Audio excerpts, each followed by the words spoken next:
चलो बुड्ढे पैसे निकाल। देता हूँ मैम साहब। 1 मिनट पापा, आप मुझे बता सकते किस बात के पैसे मांग रही है आप मेरे पापा से? यहाँ पे अपना ये टपरी ठेला लगाने के पैसे।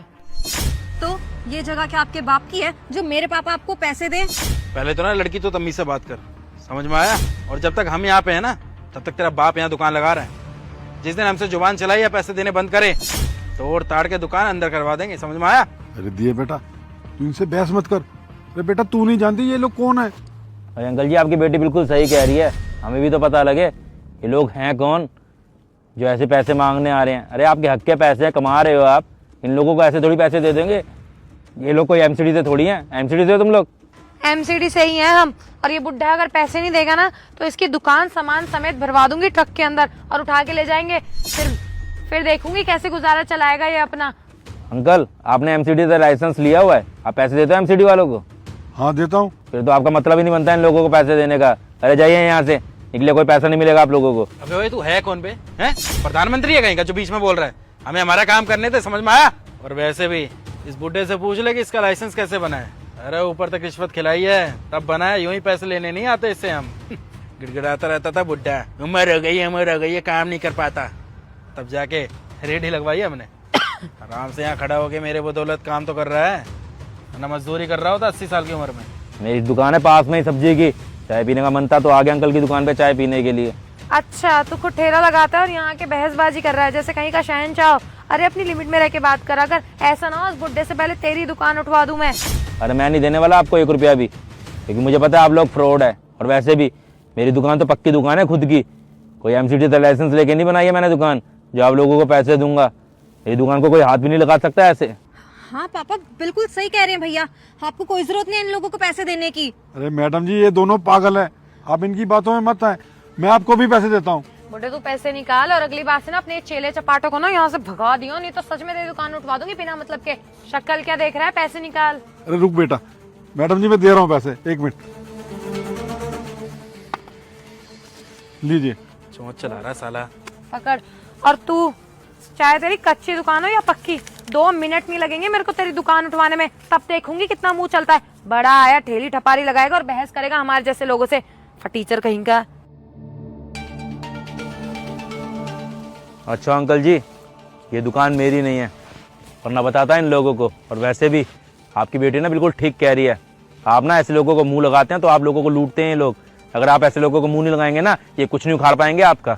देखिए साहब जी, हम लोग तो गरीब आदमी हैं, यहाँ काम करते हैं तो इन्हें पैसे देते हैं।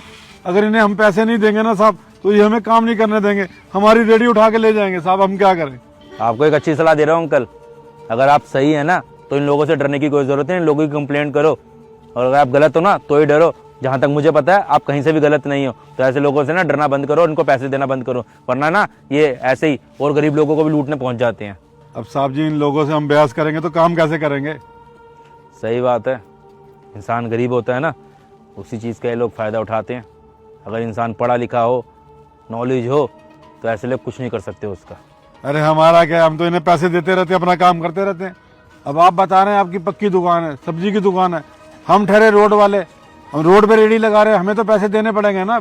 और आपको तो कोई दिक्कत का सामना करना ही नहीं पड़ता, सारी परेशानियां हमारे सामने ही आती हैं साहब जी।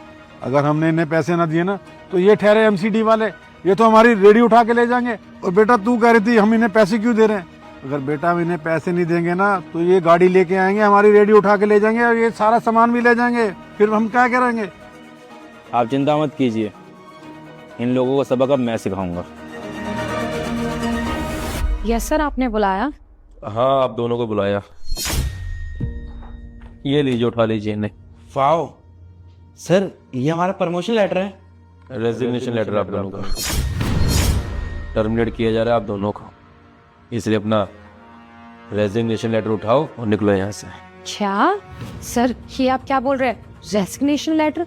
लेकिन हमें तो लगा था कि हम इतना अच्छा काम करें, आपने हमें प्रमोट किया होगा, बट हमें टर्मिनेट क्यों कर रहे हैं? हाँ सर, क्या बता सकते हैं कि आप ये हमें रिजाइन देने के लिए क्यों बोल रहे हैं? क्या लगता है तुम दोनों ने मेरा चेहरा पहचाना नहीं है? सर आपको तो हम अच्छी तरह से पहचानते हैं ना, आप हमारे यहाँ के एसडीएम हैं। चलो, तुम्हें इतना तो याद है कि मैं यहाँ का डीएम हूँ, लेकिन याद करो 2 दिन पहले तुम एक चाय की दुकान पे गए थे, एक बुजुर्ग अंकल और उनकी बेटी के पास में रिश्वत मांगने के लिए। याद आ रहा है या फिर दोबारा याद दिलवाऊं? वहां पे एक इंसान बैठा हुआ चाय पी रहा था मुंह ढक के, कोई इंसान नहीं। अब तुम दोनों को ना टर्मिनेट इसलिए किया जा रहा है क्योंकि तुम दोनों रिश्वत लेते हुए पकड़े गए हो। एक सरकारी नौकरी करते हुए किसी से तुम लोग घूस नहीं ले सकते हो, नहीं तो तुम्हें पता ही होगा सरकारी रूल, ऐसे लोगों को जॉब से निकाल दिया जाता है, उनके कोई भी फंड को रिलीज नहीं किया जाता। तो तुमने गुनाह किया, कोई गलती नहीं की, जिस चीज़ की सज़ा में तुम्हें टर्मिनेट किया जाता है। इसलिए अपना रेजिग्नेशन लेटर उठाओ और निकलो यहाँ से। सर प्लीज़ हमें माफ़ कर दीजिए, हमसे बहुत बड़ी गलती हो गई। हमें पता है कि हमें ये सब नहीं करना चाहिए था, लेकिन सर ये नौकरी बड़ी मुश्किल से मिली है हमें। अगर आप ऐसे ही हमें जॉब से निकाल देंगे सर, हम रोड पे आ जाएंगे। सर माफ़ कर दीजिए सर, हाथ जोड़ते आप। सर हम रियली सॉरी, धर्मेंद्र बिल्कुल सही कह रहा है, हमें ऐसे नहीं करना चाहिए था और हम अपनी गलती के लिए शर्मिंदा हैं और प्रॉमिस कि हम दोबारा